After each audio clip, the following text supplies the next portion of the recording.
ভিডিওটিতে আমি শেয়ার করব আমার নিজের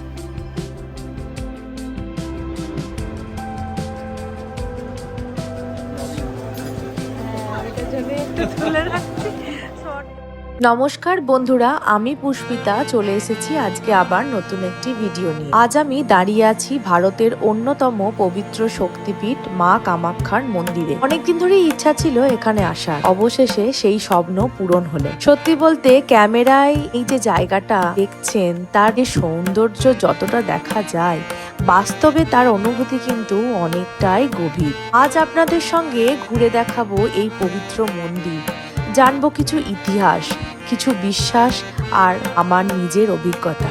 মন্দিরটি আসামের গুয়াহাটি শহরের নীলাচল পাহাড়ের উপর অবস্থিত। পাহাড়ে উঠতেই চারিদিকে শুধু জয় মা কামাখ্যা ধ্বনি, ঘন্টার শব্দ আর ভক্তদের ভিড়। পথের দুধারে ফুল, প্রসাদ, সবকিছু মিলিয়ে মনে হচ্ছিল যেন এক অন্য জগতে চলে এসেছি। দেশের বিভিন্ন প্রান্ত থেকে মানুষজন এখানে এসেছেন, কারো হাতে নারকেল, আবার কারো হাতে ফুল, আবার কেউ কেউ শুধু মনের ইচ্ছা নিয়ে এসেছেন মার আশীর্বাদ নিতে। কামাখ্যা মন্দির ভারতের 51টি শক্তিপীঠের মধ্যে অন্যতম। শাক্ত ধর্মের বিশ্বাস অনুযায়ী মা সতীর যোনি এই নীলাচল পাহাড়েই পতিত হয়েছিল। এই কারণেই এই স্থানকে অত্যন্ত পবিত্র শক্তিপীঠ হিসেবে মানা হয়ে থাকে।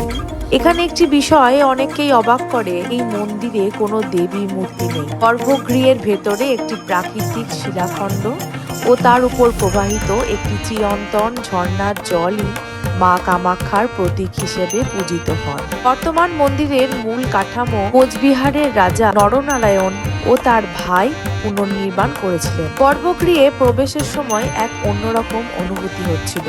এখানে ক্যামেরা কোনো অনুমতি নেই, তাই আমি গর্ভগৃহের ভেতরের কোনো ছবি দেখাতে পারছি না আপনাদের কাছে, কিন্তু বাইরের মন্দিরের ছবি আপনাদের কাছে অবশ্যই তুলে ধরছি। চারিদিকে ধূপের গন্ধ, মন্ত্রোচ্চারণ আর ভক্তদের প্রার্থনা সব মিলিয়ে এক গভীর আধ্যাত্মিক পরিবেশ সৃষ্টি করেছিল গর্ভগৃহের ভেতরে। আমি নিজের এবং আপনাদের সবার জন্য মা কামাখ্যার কাছে প্রার্থনা করছি।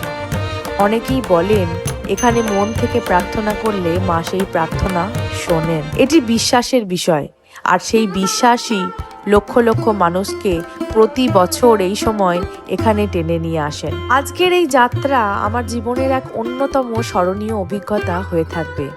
আপনারা যদি কখনো কোনোদিন আসামে আসেন, তাহলে অবশ্যই একবার মা কামাখ্যার মন্দির দর্শন করতে আসবেন। আর যারা বয়সজনিত কারণে আসতে পারছেন না, আশা করব এই ভিডিওটি তাদের ভীষণ মন কাড়বে। ভিডিওটি যদি ভালো লেগে থাকে তাহলে অবশ্যই একটা লাইক করে দেবেন আর আমাদের চ্যানেলটাকে সাবস্ক্রাইব করে দেবেন, এবং কমেন্টে অবশ্যই লিখবেন জয় মা কামাখ্যা। পরের ভিডিওতে আবার নতুন কোনো মন্দির, নতুন কোনো ইতিহাস অথবা নতুন কোনো রহস্য নিয়ে দেখা হবে আপনাদের সাথে। আপনারা সবাই সুস্থ থাকবেন, ভালো থাকবেন। দেখা হচ্ছে পরের ভিডিওতে। ধন্যবাদ। জয় মা কামাখ্যা।